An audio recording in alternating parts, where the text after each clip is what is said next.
जिल्ह्यातील श्रवणबाधित व्यक्तींच्या विविध मागण्यांसाठी श्रवण दोष निवारण कृती समिती आक्रमक झाली आहे।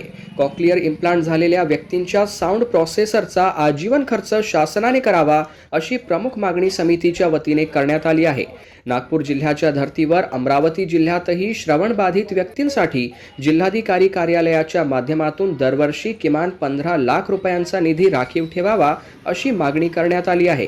या निधीतून कॉक्लिअर इम्प्लांटच्या साऊंड प्रोसेसरची दुरुस्ती, बॅटरी, आवश्यक वैद्यकीय व श्रवण विषयक साधने तसेच गरजू श्रवणबाधित व्यक्तींना आवश्यकतेनुसार आर्थिक मदत उपलब्ध करून द्यावी अशी मागणी समितीने केली आहे।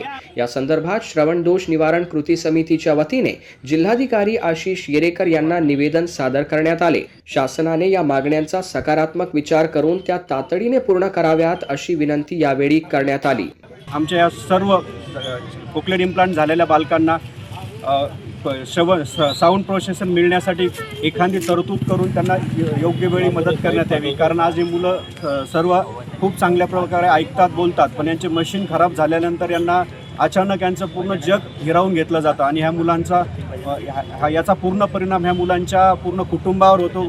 बऱ्याचदा फॅमिली डिप्रेशनमध्ये जातं, मुलांना ऐकायला येत नसल्यामुळं मुलं शाळेत जाऊ शकत नाहीत।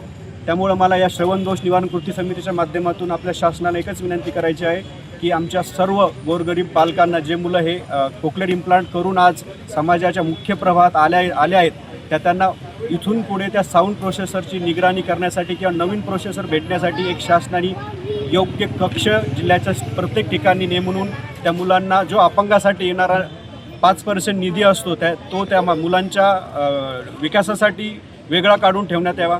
साऊंड प्रोसेसरसाठी जे बाहेरचं मशीन आहे 4.5 ते 5 लाख रुपयाचे शासनाच्या वेगवेगळ्या स्कीमच्या माध्यमातून उपलब्ध करून देण्यात यावे। आजच्या सिच्युएशनमध्ये आपल्याकडे DPDC फंडिंग जे अवेलेबल आहे त्याच्यामध्ये शासनाने एक तरतूद करून या मुलांना मदत करावी एवढीच विनंती आहे।